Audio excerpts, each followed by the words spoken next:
आज की कहानी का शीर्षक है एक अनोखी सत्य कथा। शमशान में जब महर्षि दधीचि के मांस पिंड का दाह संस्कार हो रहा था, तो उनकी पत्नी अपने पति का वियोग सहन नहीं कर पाई और पास में ही स्थित विशाल पीपल वृक्ष के कोटर में 3 वर्ष के बालक को रख स्वयं चिता में बैठकर सती हो गईं। इस प्रकार महर्षि दधीचि और उनकी पत्नी का बलिदान हो गया। किंतु पीपल के कोटर में रखा बालक भूख प्यास से तड़प तड़प कर चिल्लाने लगा।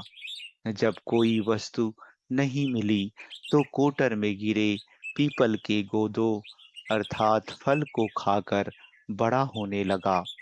कालांतर में पीपल के पत्तों और फलों को खाकर बालक की जीवन येन केन प्रकारेण सुरक्षित रहा। एक दिन देवर्षि नारद वहां से गुजरे। नारद ने पीपल के कोटर में बालक को देखकर उसका परिचय पूछा। नारद जी कहते, बालक, तुम कौन हो? बालक कहता, यही तो मैं भी जानना चाहता हूँ। नारद जी कहते, तुम्हारे जनक कौन है? बालक कहता, यही तो मैं जानना चाहता हूँ। तब नारद जी ने ध्यान धर देखा। नारद जी ने आश्चर्यचकित हो बताया कि हे बालक, तुम महान दानी महर्षि दधीचि के पुत्र हो। तुम्हारे पिता की अस्थियों का वज्र बनाकर ही देवताओं ने असुरों पर विजय पाई थी। नारद ने बताया कि तुम्हारे पिता दधीचि की मृत्यु मात्र 31 वर्ष की वय में हो गई थी। बालक कहता, मेरे पिता की अकाल मृत्यु का कारण क्या था? नारद जी कहते, तुम्हारे पिता पर शनि देव की महादशा थी। बालक कहता, मेरे ऊपर आई विपत्ति का कारण क्या था? नारद जी फिर कहते, शनि देव की महादशा। इतना बताकर देवर्षि नारद ने पीपल के पत्तों और गोदों को खाकर जीने वाले बालक का नाम पिपलाद रखा और उसे दीक्षित किया।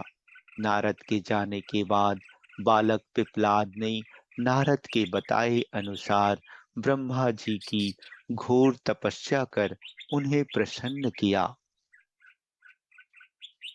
ब्रह्मा जी ने जब बालक पिपलाद से वर मांगने को कहा, तो पिपलाद ने अपनी दृष्टि मात्र से किसी भी वस्तु को जलाने की शक्ति मांगी। ब्रह्मा जी से वर मिलने पर सर्वप्रथम पिपलाद ने शनि देव का आह्वान कर अपने सम्मुख प्रस्तुत किया और सामने पाकर आंखें खोलकर भस्म करना शुरू कर दिया। शनिदेव सशरीर जलने लगे। ब्रह्मांड में कोलाहल मच गया। सूर्यपुत्र शनि की रक्षा में सारे देव विफल हो गए। सूर्य भी अपनी आंखों के सामने अपने पुत्र को जलता हुआ देखकर ब्रह्मा जी से बचाने हेतु विनय करने लगे। अंततः ब्रह्मा जी स्वयं पिपलाद के सन्मुख पधारे और शनिदेव को छोड़ने की बात कही, किंतु पिपलाद तैयार नहीं हुए। ब्रह्मा जी ने एक के बदले 2 वर मांगने की बात कही। तब पिपलाद ने खुश होकर निम्नवत 2 वरदान मांगे। पहला, जन्म से 5 वर्ष तक किसी भी बालक की कुंडली में शनि का स्थान नहीं होगा, जिससे कोई और बालक मेरे जैसा अनाथ ना हो। दूसरा, मुझ अनाथ को शरण पीपल वृक्ष ने दी है, अतः जो भी व्यक्ति सूर्योदय के पूर्व पीपल वृक्ष पर जल चढ़ाएगा, उस पर शनि की महादशा का असर नहीं होगा। ब्रह्मा जी ने तथास्तु कह वरदान दिया। तब पिप्पलाद ने जलते हुए शनि को अपने ब्रह्मदंड से उनके पैरों पर आघात करके उन्हें मुक्त कर दिया, जिससे शनिदेव के पैर क्षतिग्रस्त हो गए और वे पहले जैसे तेजी से चलने लायक नहीं रहे।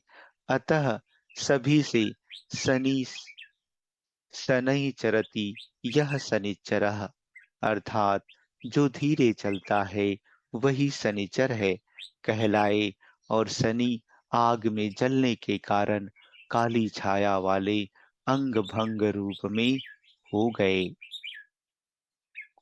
शनि की काली मूर्ति और पीपल वृक्ष की पूजा का यही धार्मिक हेतु है। आगे चलकर पिप्पलाद ने प्रश्न उपनिषद की रचना की, जो आज भी ज्ञान का अखुट भंडार है।